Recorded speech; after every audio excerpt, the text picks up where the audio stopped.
Up first this evening, a discrepancy in relation to the time of one of the damning text messages used to convict dancehall entertainer Vybz Kartel of murder has left the judges hearing his appeal puzzled.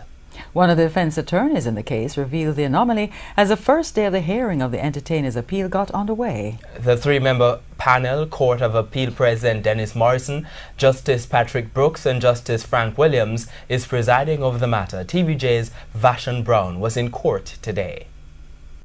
This is one of the text messages reportedly taken from one of Vybz Kartel's mobile phones.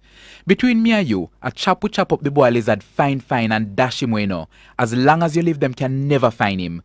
Today, attorney at law representing Sean Campbell, Bianca Samuels, told the court that the phone's metadata showed that the text message was created on July 6, 2011, 6 weeks before prosecutors claim Williams was killed.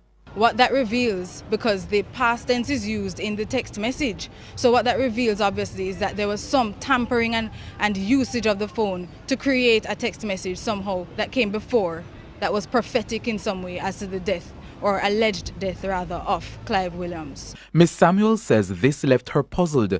The three-member panel also seemed puzzled. President of the Court of Appeal, Justice Dennis Morrison, said our silence was sharing in your puzzlement. Ms. Samuels also argued that there were multiple unexplained usage of the phone. During the trial, defense lawyers argued that 3 calls were made on the phone while it was in the custody of the police. The forensic expert who testified at the trial said he did not authorize anyone to use the phone. Ms. Samuels today argued that prosecutors failed to prove the integrity of the phone. The key, which was supposed to close the locker, which the phone was supposed to be held in, was simply left on top of the locker, and anyone could have had use or could have been privy to use of that specific locker. The cell phone, which included a number of damaging pieces of evidence relied on by the Crown, should not have been given to the jury for their consideration based on the law.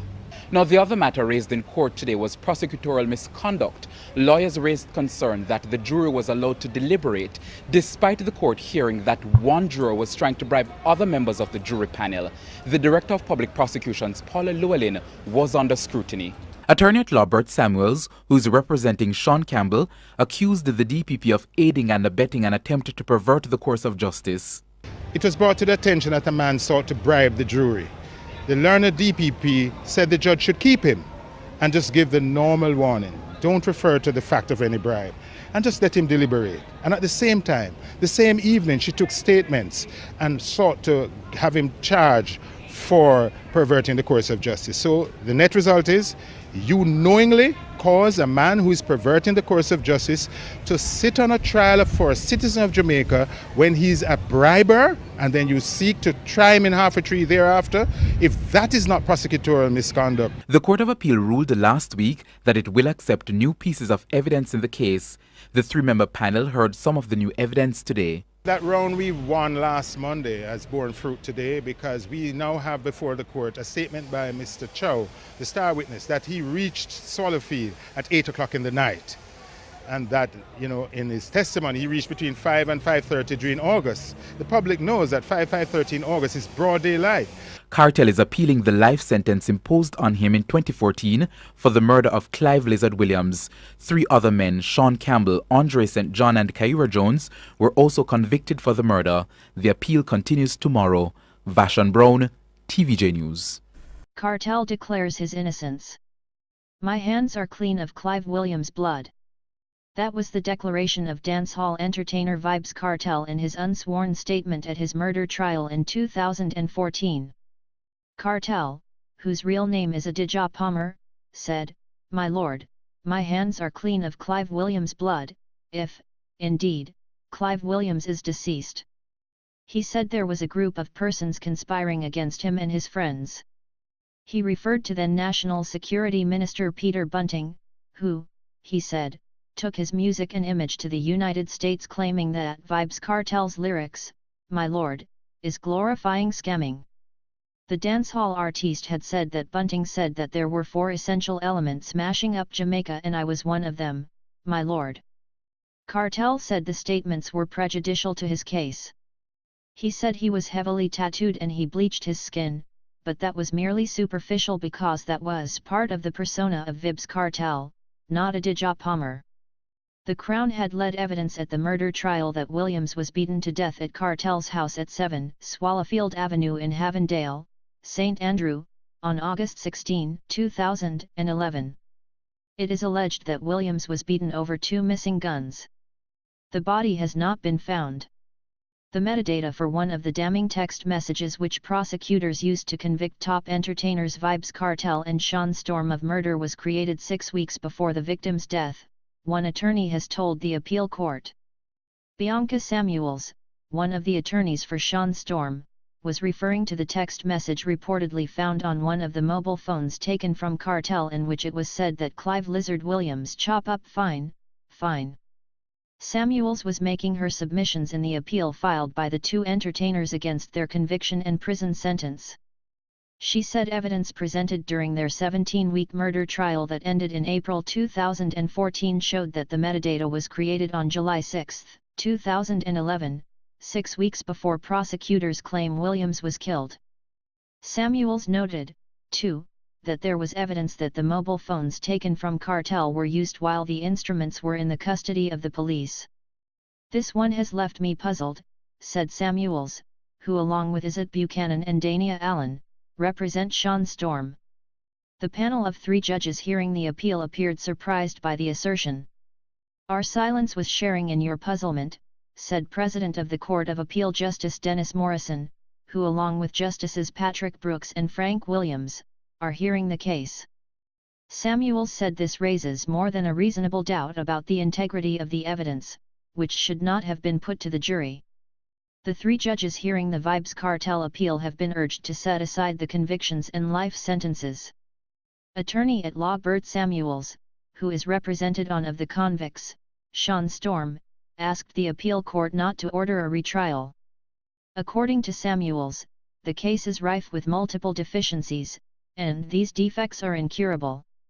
Any attempt to cure them for retrial purposes would be to give the prosecution a second bite at an infected cherry, Samuels continued. Added Samuels, a second chance to make good on the evidence deficiency in the case. Sean Storm, whose real name is Sean Campbell, was convicted of murder in 2014, along with his mentor, top entertainer Vybz Kartel, Kahira Jones and Andre St. John, for killing Clive Lizard Williams at a house in Havendale, St. Andrew in August 2011. They were all given the mandatory life sentence, with Kartel, whose real name is Aditya Palmer, ordered to serve 35 years before he is eligible for parole. Campbell, Jones, and St. John were ordered to each serve 25 years before they become eligible for parole.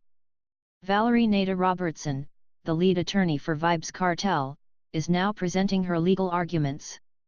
The attorneys for incarcerated entertainer Sean Storm have charged that there was prosecutorial misconduct during his murder trial and have criticized the Director of Public Prosecutions Paula Llewellyn. Bert Samuels, Sean Storm's lead attorney, argued that the misconduct centered around Llewellyn's advice to the presiding judge to continue the trial, knowing that one of the jurors was allegedly trying to bribe his colleagues fi lego demandem. Samuels made the assertion in the Court of Appeal this morning as Sean Storm and his mentor, dancehall entertainer Vybz Kartel, began their quest to have their murder convictions and lengthy prison sentences overturned. Samuels, citing transcripts from the murder trial, noted that Justice Lennox Campbell inquired of prosecutors and defense attorneys, "Can we possibly continue with the trial or bring it to an end after learning of the alleged $500,000 bribe?" He said over the objections of defense attorneys, Llewellyn suggested that the trial continue and that the 7-member jury be given a warning about the oath they took. Samuels noted, too, that at one point Llewellyn indicated in court that it was the prosecution who would be at a disadvantage because of the alleged bribes. That concedes that she acknowledged that the jury is tainted and no longer independent, the attorney charged. The advice that was given in itself amounted to prosecutorial misconduct, he added.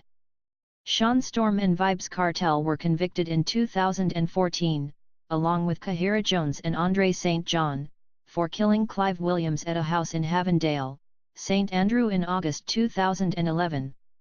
They were given the mandatory life sentences, with Kartel, whose real name is Aditya Palmer, ordered to serve 35 years before he is eligible for parole. Sean Storm, whose real name is Sean Campbell, Jones, and St. John were ordered to serve 25 years before they become eligible for parole. Fresh evidence for cartel appeal. The Court of Appeal last week granted an application from the lawyers representing Vybz Kartel and his CO convicts, allowing fresh evidence in the appeal. The new evidence are: 1. An affidavit given by attorney at law Kimberly Whitaker.